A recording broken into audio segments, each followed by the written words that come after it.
speed time. Oh man, here we go. Sorry. This one? Yeah, eject button on top.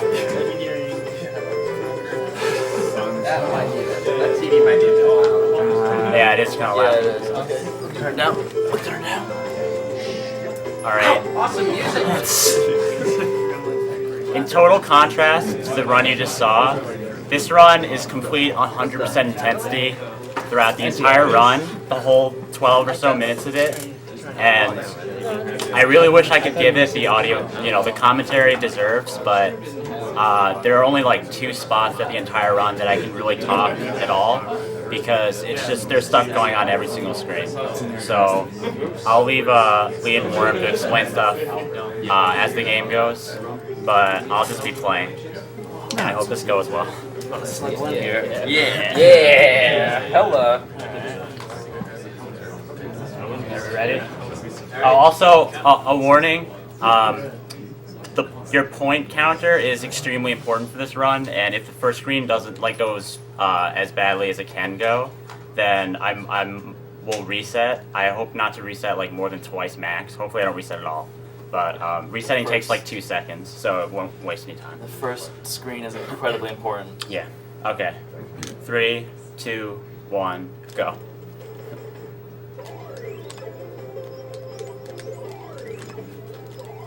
Nice. All right, so the star jump is the most important thing in this entire game, and the whole trick behind it is that depending on the frame you throw it and depending on the frame that you land on it, it will go every which way. So Cyghfer needs to be incredibly precise with his star jumps.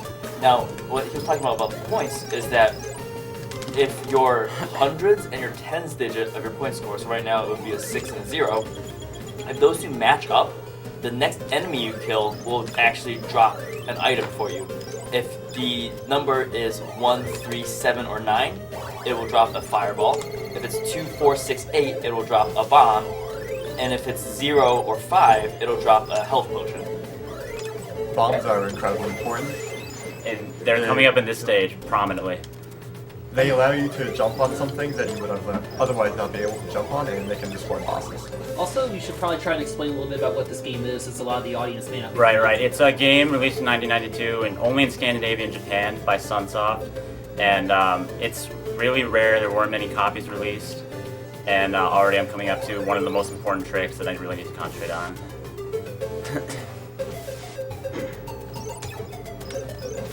Nice. Alright, I need sound. Right now. I need it right now.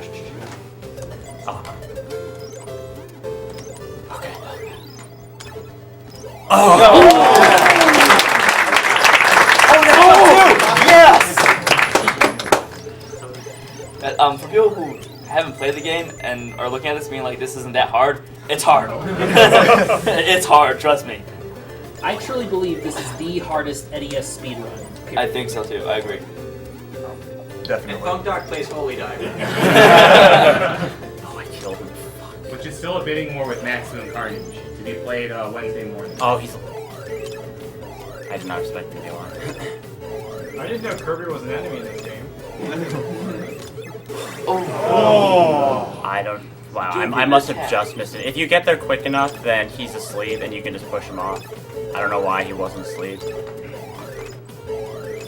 The developers really did not expect people to be able to get both the hidden item in the stage, which is important for unlocking the final secret area, and also to be able to get there quickly enough to get him while he's sleeping. If he's sleeping, you can just push him right off the right side. And he's Right.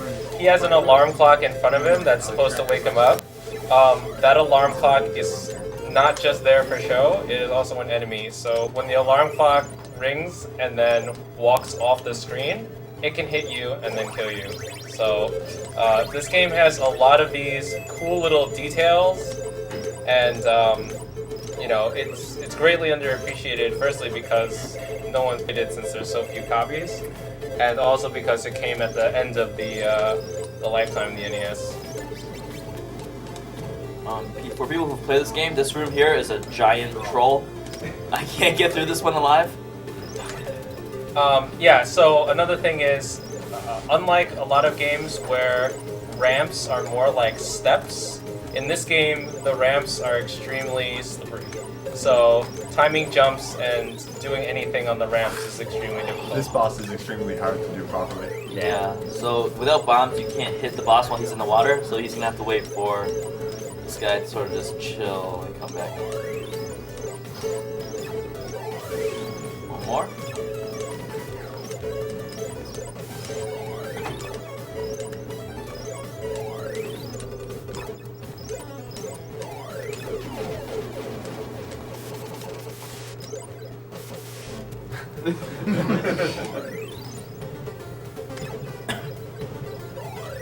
So another thing you might have noticed while he's playing the game is that the music sounds a little better than normal NES music, and this is because in Gimmick, the cart has its own sound chip, and it allows it to play 16-bit music on an 8-bit machine.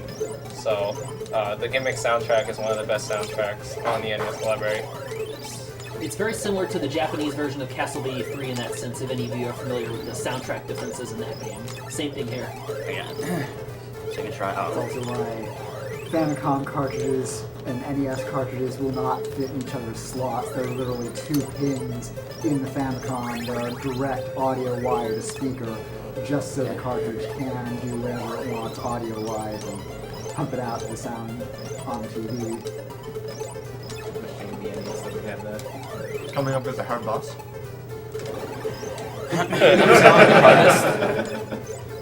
Oh my god, here we go. I hope I get this. I hope you get it too.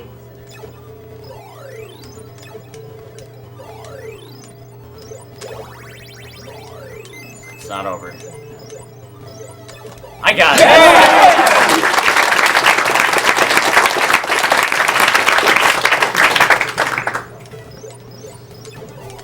So he really didn't want to fall in the pit there because if he falls in the pit before he gets the item, then he's kind of screwed.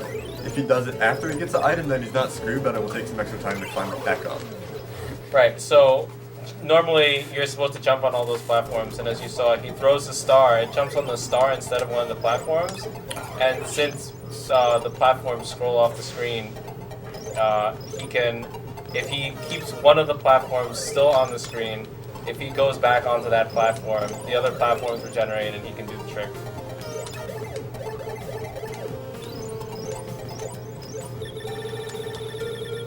You're not meant to be able to get that item without falling down into it. Yeah, once you get the item, you're supposed to go into the pit. Cypher actually found that strat himself, so congrats to him. When it's convenient, can we explain the plot of Gimmick? I think it's really charming. Sure. So, in the opening sequence, you see a little girl opening up a birthday present, I believe, and she gets the green-colored Gimmick, as you see on the screen right now, and she puts it on the top of her wardrobe while the rest of her toys are stuck in a box. And so the rest of her toys don't like this and kidnap her into the realm that Gimmick is now in. This step here is intentional, by the way. They'll put him back at the start of that area so he can just backtrack without actually having to go back through it. It's a little faster than the optimal way of getting back there for console, which is extremely hard. He gained points for getting items. Yeah, he gains points for getting items, and you have to wait for those points to count up. So the plot of this game now is that Gimmick is in this toy world attempting to free the girl. This boss is not supposed to be This done. boss is so ridiculous.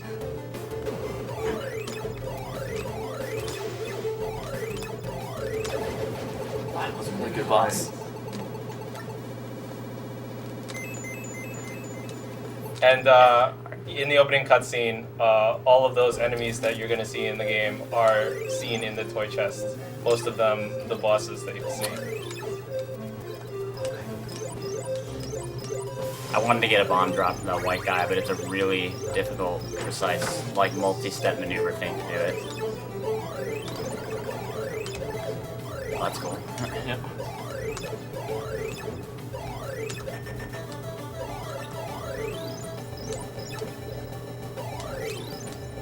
And so this is also the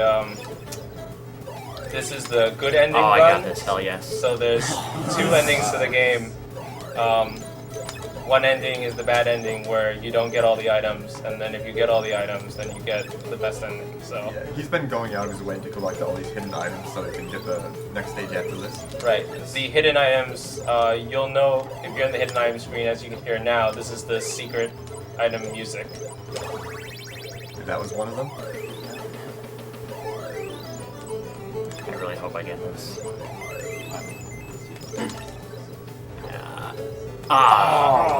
That wasted a lot of time. Oh well.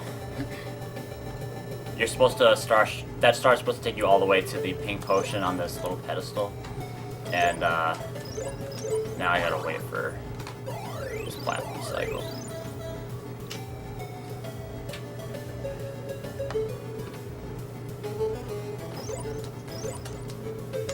This is a strat to make the guy dive at you immediately, having to start bouncing back and forth on the previous screen, which I found myself as well.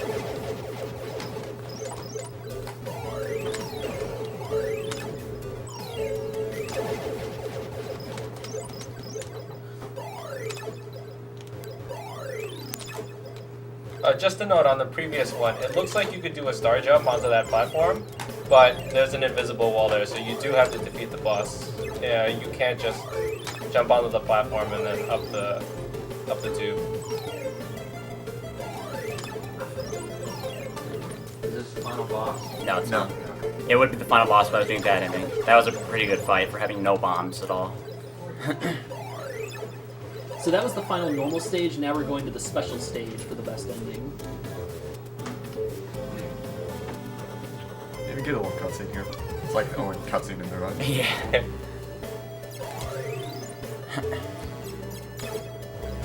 Yeah, those birds, they don't hurt you, but Gimmick can kill the birds, so He's not a very nice toy. no. You get this tube to start running at you like this. He wants to hurt you. You get him to start doing that by killing a birdie next to him. And if you notice, the whole time he was on the guy, he was racking up points as well. That doesn't matter at this stage, but it is a cool thing. Yes, it's very nice. Alright. People who are familiar with this game, they think that, you know, the final level is kind of like this scenic cool thing.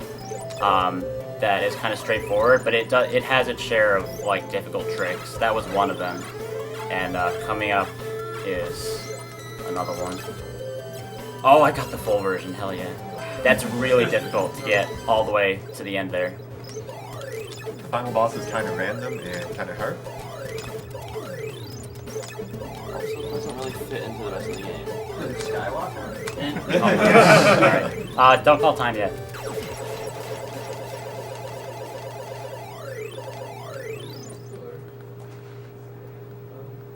Time is gonna call when the screen transitions. Now. 11:44.